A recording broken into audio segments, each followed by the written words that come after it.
Sahih Al-Bukhari 3551, narrated Al-Bara radiyallahu ta'ala anhuma. The Prophet sallallahu alaihi wasallam was of moderate height, having broad shoulders, long hair reaching his earlobes.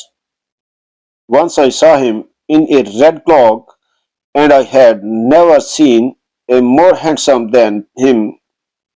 Sahih Al-Bukhari 3552, narrated Abu Ishaq radiyallahu ta'ala anhu.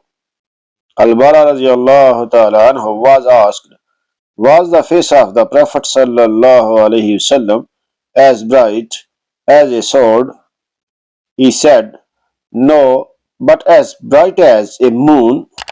Sahih Al-Bukhari 3553, narrated Abu Juhayfa radiyallahu ta'ala anhu. Once Allah's Messenger sallallahu alayhi wasallam went to Al-Batha at noon, performed the ablution and offered a 2 rakat Zohar prayer and a 2 rakat Asr prayer, while a spear-headed stick was planted before him and the passers-by were passing in front of it. After the prayers, the people got up and held the hands of the Prophet sallallahu alaihi wasallam and passed them on their faces. I also took his hand and kept it on my face and noticed that it was colder than ice and its smell was nicer than musk. Sahih Al-Bukhari 3554, narrated Ibn Abbas radiyallahu ta'ala anhuma.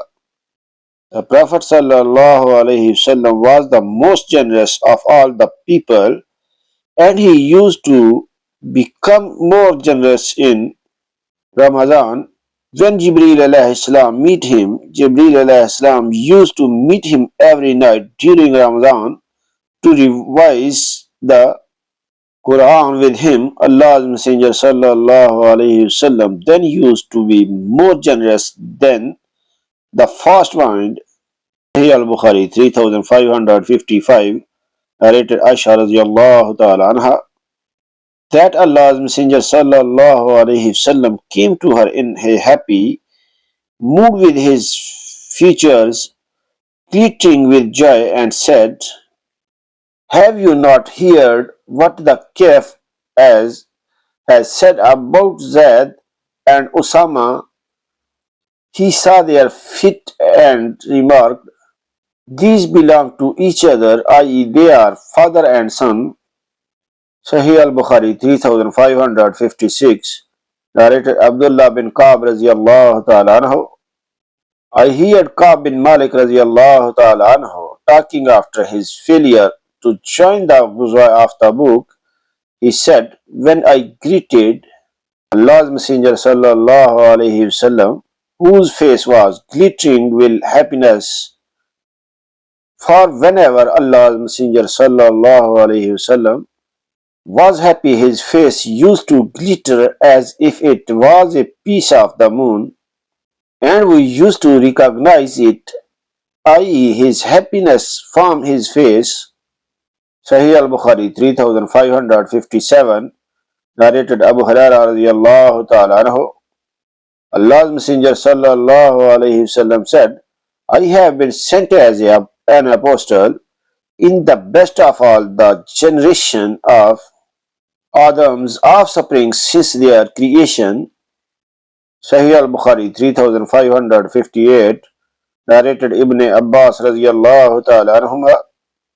Allah's Messenger sallallahu alayhi wasallam used to let his hair hang down while the infidels used to part their hair. The people of the scriptures were used to letting their hair hang down, and Allah's Messenger sallallahu alayhi wasallam liked to follow the people of the scripture in the matters about which he was not instructed otherwise.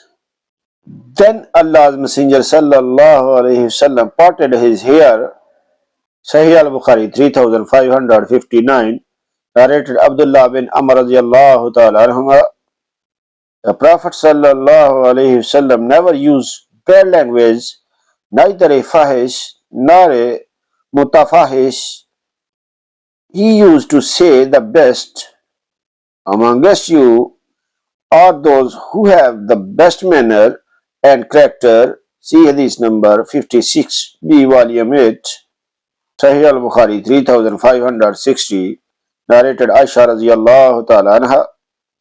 Whenever Allah's Messenger sallallahu alaihi wasallam was given the choice of one of the two matters, he would choose the easier of the two as long as it was not sinful to do so, but if it was sinful to do so, he would not approach it. Allah's Messenger sallallahu alaihi wasallam never took revenge over anybody for his own sake, but he did only when Allah's legal bindings were outraged, in which case he would take revenge for Allah's sake.